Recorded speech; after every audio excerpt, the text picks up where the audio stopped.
Well, it's the final day of the People's Conference for Palestine in the US city of Detroit. Thousands are attending the annual event, which aims to strengthen the movement for Palestinian liberation in North America.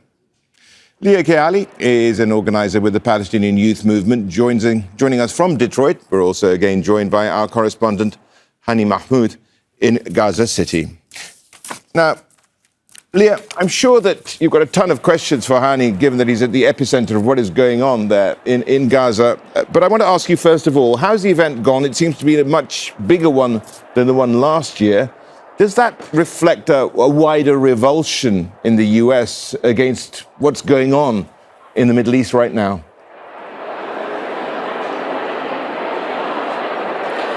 Hi, Rashad, Hani. It's great to be speaking with you both. We're here in Detroit at the People's Conference. And as you mentioned, Rashad, we have a record attendance of this year's second annual conference, higher than last year's.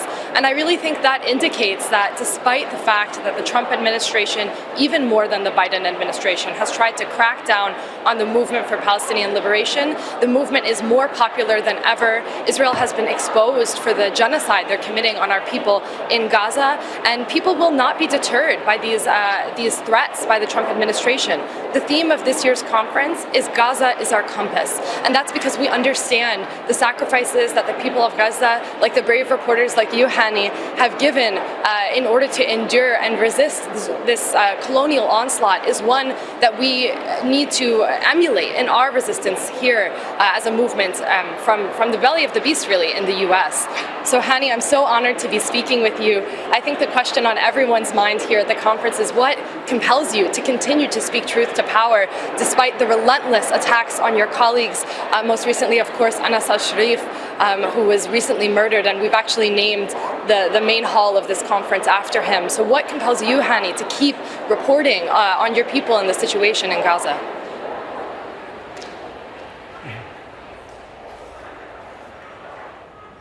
Well, thank you for this opportunity, and I'm honored to be on the show with you, and thank you for the incredible work that you're also doing and covering from North America.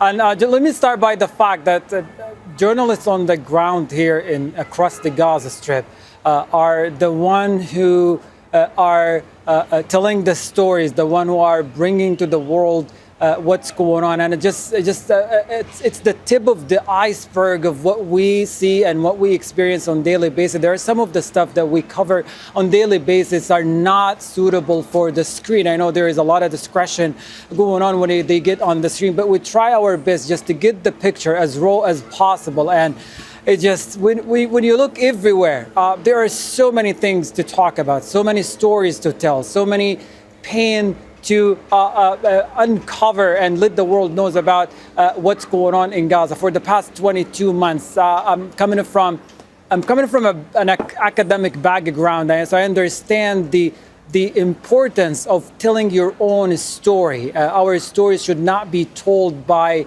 anyone else other than Palestinians who are on the ground. They are experiencing the pain, the daily suffering, the daily unfolding horror of their daily life. In the past, I mean, international press did so much coverage in the past of the Israel-Palestine conflict or of the occupation, and they did so much under different terminologies, under different headlines that only promoted the other side, the story, only promoted the narrative that only further promotes the ongoing colonization and the occupation, and offer more legitimacy to the unfolding horror across the Gaza Strip. So this is the starting point. As someone who was born and raised and experienced, I'm in the early 40s, and I can tell you there has never been any peaceful day of my whole entire life, apart from that period of time that I was a college student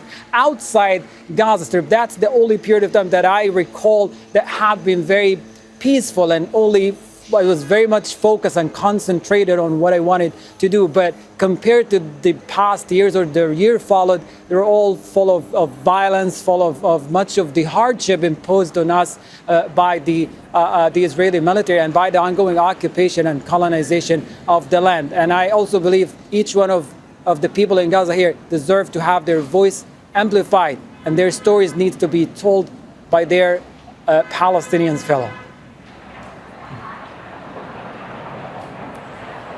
Yeah, absolutely. I am so glad to hear you say that, Hani, and it resonates. As a Palestinian in diaspora, those of us in the Palestinian Youth Movement, we feel very strongly that it's important for Palestinians to take the reins of our own struggle for freedom and to be able to tell our own stories. For those of us who were born into exile, in the US or countries in the West, we feel a particular obligation to confront and expose the complicity of countries like the US, obviously the government that is bankrolling and basically co-creating the genocide in Gaza, especially through the so-called humanitarian aid sites that have really been killing fields enacted directly by agents of the US. But more than that, it's important for us as Palestinians in the global diaspora, and particularly the far diaspora of the West, to confront complicit storytelling, so-called journalism that is actually sidelining Palestinian narratives, giving credence to Israeli lies, and not telling the world the truth. But one thing I will say, being here in the US and organizing as a Palestinian here, is I have seen more people stand up for Palestine now than ever before in my life, and they simply do not believe those lies of headlines anymore. They see the reporting of journalists like you, Hani, directly, and the voices from on the ground in Gaza who know the true situation are reaching the people here and having a tremendous impact. There simply is not tolerance among the people of conscience in this country for genocidal lies and propaganda anymore.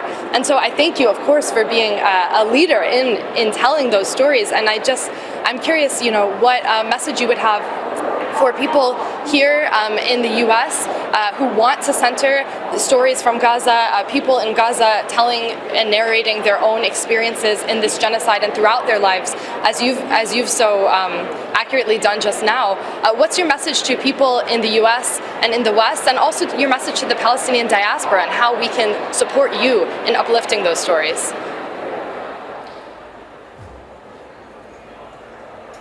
All right, thank you for the insight. But I want to couple my message with a question, because I recall when I was a college student, the way I did it, I used to set up these booths on campus and talk about Palestine and Palestinians, whether it's in Ohio or in state of Montana, at Montana State University, where I did my graduate studies. But that's the way that I did it. There was so many challenges and difficulties to talk to people, as people felt like it was the first time they were hearing about this.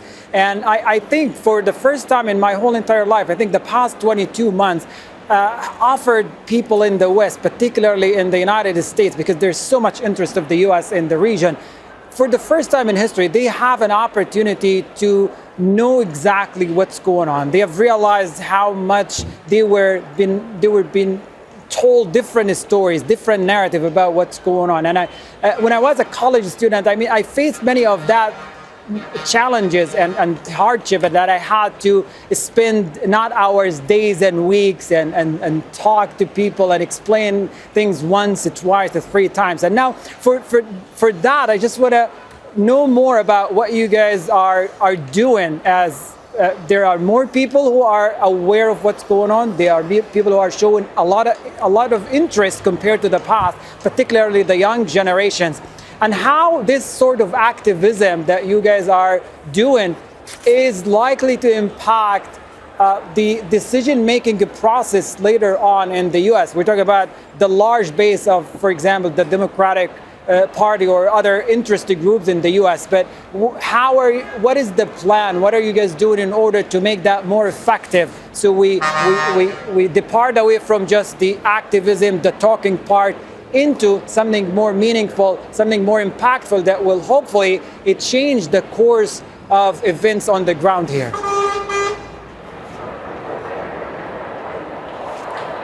Yeah, I appreciate the question, Hani, and I think that that's absolutely right. We need to be taking action. Words are no longer enough, especially for those of us that live in the countries enacting the genocide. And I will say, as someone who just finished up being a graduate student, the comparison between the appetite for action and knowledge about Palestine between when I was an undergraduate student around and right after the 2014 siege on Gaza and now during the genocide, I can't even express to you the difference in the populace here and how much they understand the Palestinian struggle, know the names of you and your colleagues like Anas al-Sharif, Hind Rajab, Dr. Hussam Abu Safiya.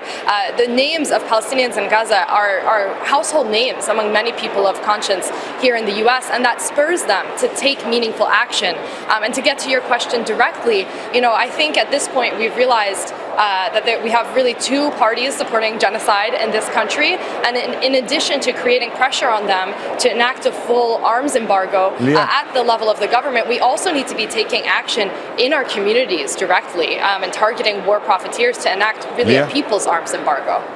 Lea, this is a subject and we could talk about all day, and indeed thanks to you, Lea Kayali there, an organiser of the Palestinian Youth Movement in Detroit. Also, of course, our very own Hani Mahmoud there in Gaza City, and we definitely must have that conversation once again. Thank you very much, you two. Don't miss out, get the full picture. Subscribe to Al Jazeera for reliable news and expert insights. Like, share, stay ahead.